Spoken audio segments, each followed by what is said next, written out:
So we're going to improvise a quick panel because we do want to give you some chance of asking questions of our three speakers. I have a couple of questions which I will swallow to give you a bit more room. We're going to be a little bit late for coffee, but we still have some slack built into the next session because, I've done this before.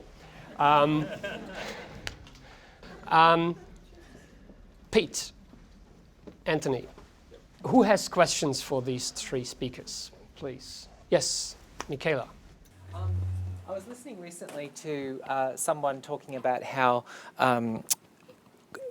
it was looking for a comment on the concept that social change, social good activities within large corporates are being, people who've been working within that system have been saying how there is a tendency to sometimes co-opt social activism, social movement, and really, in a way, defuse some of the anger and the momentum in return for maintaining the status quo, because you get lured into going to Davos and associating with all these heavy hitters, but nothing's really adjusting the foundation. So I'm just interested in, Janett, in your thoughts on that discussion that seems to be happening a lot at the moment. Yeah, no, thanks for asking it, because probably what really attracted me to this part of entrepreneurship are the people that are not necessarily working in CSR teams. I think a lot of organizations have the CSR angle and say, CSR, and we have all our PR. No. This is about how do we look at what the business is all about and what problems can we align and what problems can we solve, but almost that bottom-up approach. Because I think that's what the new employees are asking for and they're doing. So yes, I think there's a lot of discourse and narrative around we just need to be seen as doing it. We just need to be part of the big conversations. And but I think the angle now and the demand is coming not just from the employees and some of these entrepreneurs. That for them, some of them they're just going under the radar, just doing things, literally just doing things, but also from investors. We, in fact, Gib is coming to the Impact Investment Summit later this year here in Sydney as well, saying now investors are also demanding more. Consumers are demanding more. There's nowhere to hide anymore. This cannot be just narrative. This cannot be PR. This cannot be just CSR. Are we there yet? No. We have a long way to go. But look, I'm also a very optimist, and I see the work that some of these entrepreneurs are doing to sort of that bottom-up approach, and I believe we will probably see a lot more there. I just think the angle and the demand is coming from all angles. So that's just my view. Can I add to that as well? Yes. Larry Fink, who's the CEO of BlackRock, recently came out with a statement saying any company, any established mature company that's going out and not creating social value will not survive in the new environment. And so that is the new sort of model for investor expectations in the US at least. I actually ironically see it almost at the opposite in Australia. There's examples with AGL recently where they were coming out and sort of talking about sort of like broader societal benefits, and they got hammered through the media. And so it's unfortunate, but I don't know if that's changing at all. Do you have any opinion around that? Aussies are still cynical. Yeah, I think Australia, I think the culture is, no, I think we still have a long way to go. Like I said, I'm optimistic as I see pockets where it's starting to work really well. Like if I go to that, impact investment committee, and you see the philanthropists working with government working. So there's some entrepreneurs shaking the system from within, but I think we do have still a long way to go. And I'm on the board of the Deloitte Foundation, if that gives you any idea of how Deloitte approaches it. Put the madman into activism, so to direct energy and outcome. Yeah. Any other questions? Yes. I've got a question for Pete. Thanks for the energy injection this morning. You mentioned that you had one slide about you can't have an amazing client experience without a great employee experience. A lot of large organisations, they've been doing the digital transformation and the customer experience transformation. No, they've been saying digital transformation. They do not do digital transformation. Yeah. And one of the things that often happens in this thing where they're still operating as efficiency driving machines, they shit all over employees in that to deliver for the customer. What are some of the things that big organisations can do practically, or leaders within those organisations to actually create a great employee experience? Because it's not just T-shirts and aren't we cool? It's what are some of the other things What do you that mean actually it's make a not real T-shirts, difference? aren't we cool? But and I'm old. So I fundamentally look at it, and the problem I look at around the customer experience is, it's just this sort of false narrative. Oh, customers are so important and all that. But it's like, well, why are you continually trying to force us down the lowest cost channel? Why will you not solve our problem? Why do you make it impossible to find somebody? You know, it's like, so I find, and then the problem is when you finally do find somebody, they're not empowered to make a thing. So it's sort of, it's the whole narrative and mindset is completely wrong. So, and which is why I used the Netflix thing, because somewhere along the line, somebody must have said, well, why don't we put customer support people who are empowered to help? And that to me is what's got to flip. And because I think there's nothing worse than if you're an employee and you're at the end of unhappy customer or client and you're helpless because you know you can't do anything. So I think it starts to flip it towards giving autonomy. It starts to flip it towards, you know, why aren't we communicating more around what's going on in real time? So, you know, if you go walk through a call centre, you don't see a social media wall generally going, so people, and handovers like, hey, we're getting all these calls today about this stuff, not sure why, or this is how I'm answering it. I mean, some of the companies I like that are really good at automation, one's called LiveOps, runs more like a gaming community, but does outsource customer management.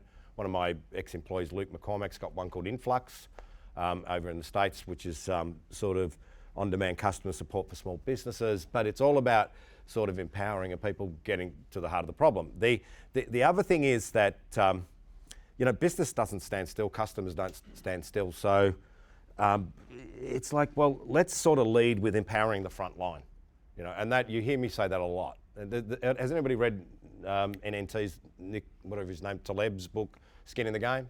It's that notion about the front line, and Centre for the Edge just released some stuff about empowering the team at the team level at the front line.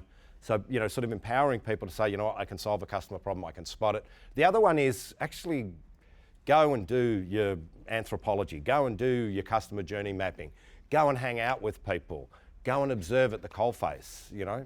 So if we're observing in the office at a spreadsheet level, we're missing the whole what's really going on here. And, you know, see people smiling, see people happy, you know.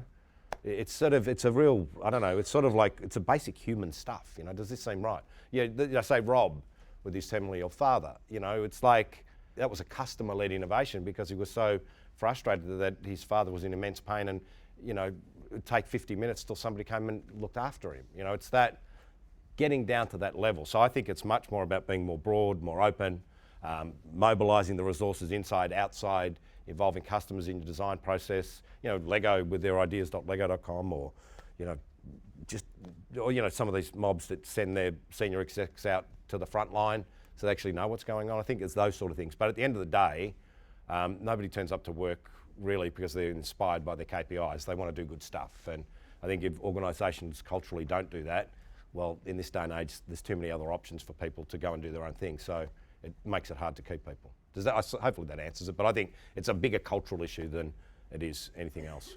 I think also what you're seeing as well is HR teams and talent teams playing more of a role in this kind of thinking these days, you know, in terms of, you know, before HR used to be seen as kind of like, you know, process kind of people, and now they're kind of playing and recognizing this is their chance to kind of play. Actually, we wrote a white paper around this, an opportunity for them to kind of play a more active role in terms of how can they engage their employees and create that experimentation autonomy kind of mindset within the organization through the processes they control. I mean, HR sort of like me and hate me because it's like I refuse to fill in their forms. Sure.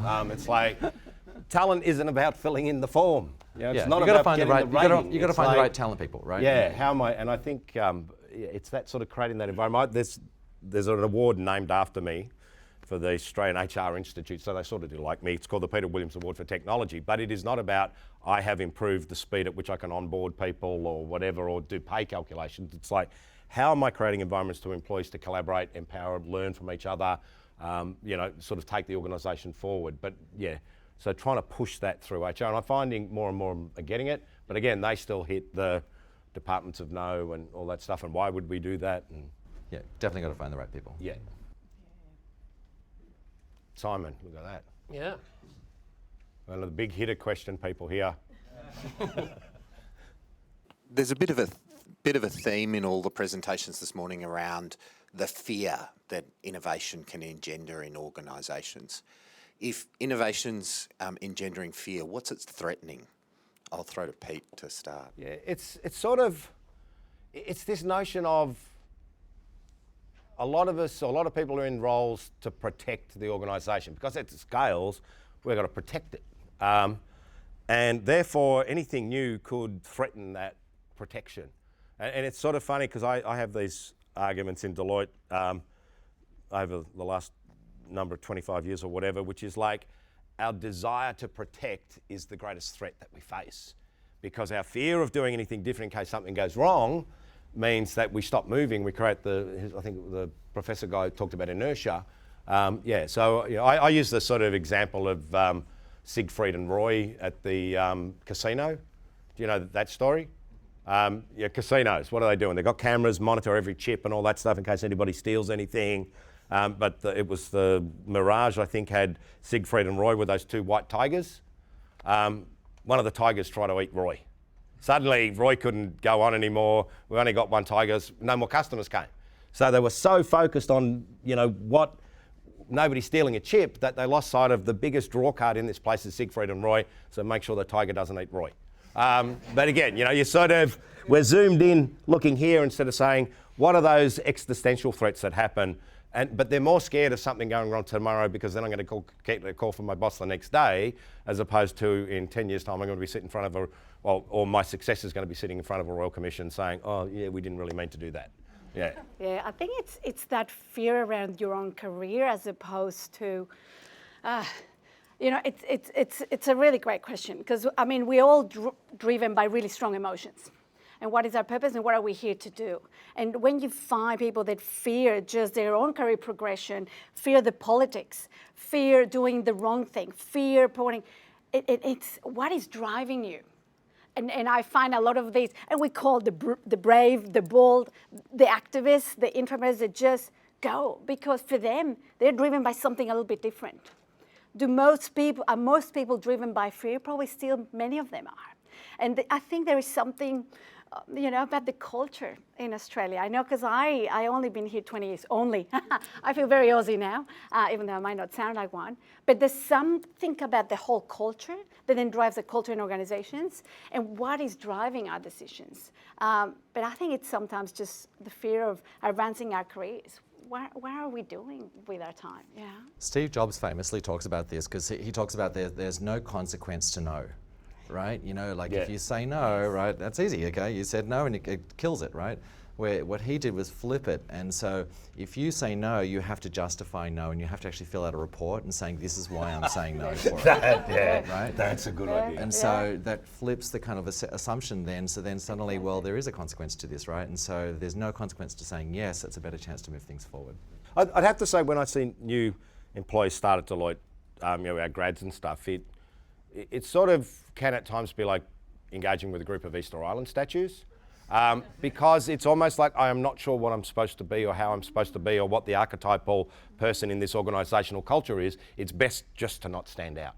That sort of notion of I want to find my way, and depending on where you land, and some will be confident to move forward without that fear, but a lot of times it's like I'm a horse whisperer by it's just what I do, but same if I deal with a new horse. It's like that horse comes with the fears, what it's been treated with before, and actually that horses are much happier not to lead because the leader's got a hard job. So it's a bit like just, fit in with the herd, find my way in the pecking order, and I'll give myself some time to establish my position, but it's much easier just to, come in, not make waves, work it out, and then that's the whole thing. Do I have the passion? I think passion is the other one. I think there's engagement, and then the next level, we talk a lot about the centre for the edge, passion. And if you're really passionate about something, that's where the entrepreneur comes in. It's like, you know what?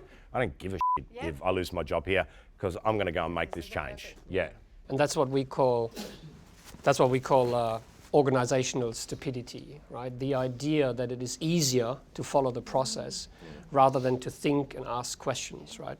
Because, new people joining the organisation is such a tremendous chance because they can see all the stupidity, right?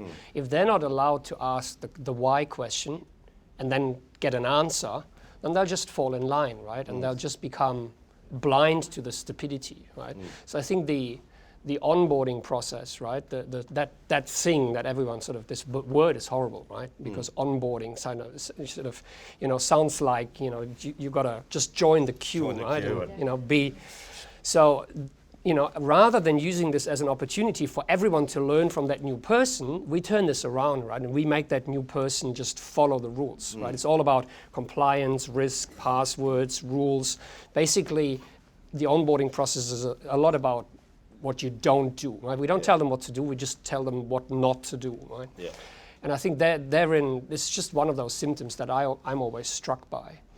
I have to wrap it up here in the interest of coffee, but also I have one more little bit that I want to do before we go to coffee. Just 2 minutes, but I want to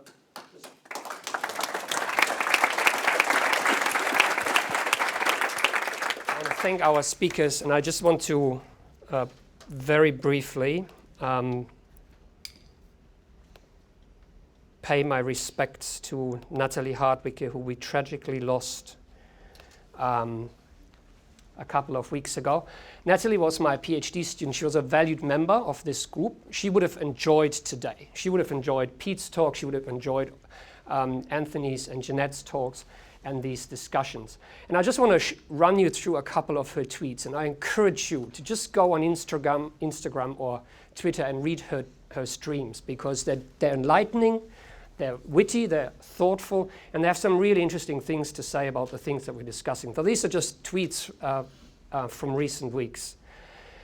First of all, we needed to cancel the workshop, the Ripple Effect workshop, because it was just too raw, too soon, and she was too heavily involved. So apologies. Anne, who's in Barcelona, who heads up the Ripple Effect group, has personally emailed everyone who signed up for that workshop.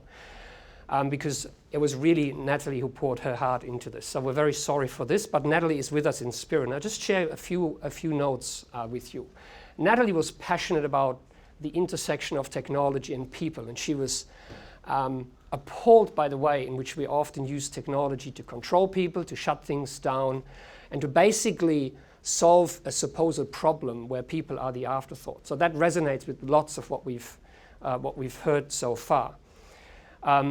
And basically what she was advocating is that we actually need to change and disrupt our thinking. Right? We need to realize that what we're dealing with is people's life, their purpose, their identity, and not just processes, efficiency, and raw outcomes. So I dare you to just read through these her Twitter stream, because it's really really good. So one of those things is the idea that we're often, and that this is this falling in line idea. Yeah. So technology is really what makes us human, that sets us apart from all the other species, is that we have tools. We are the only species, not beavers and the lots, right? And Dirk would jump at me, there's birds with tools, but we have this capability to step back and use tools to change our human condition. But we all too often do this mindlessly, just perpetuating what we've been told, thereby creating a reality that is not necessarily best for all of us, yeah? By behaving more like robots. We're chasing artificial intelligence, making machines more like robots, and in fact what we're doing is we're making machines more like humans, but we're actually making us more like robots. And so this is a great tweet, I think, because the world is based on different ideologies. We disagree about a lot of things. Should we be chasing these goals or those goals?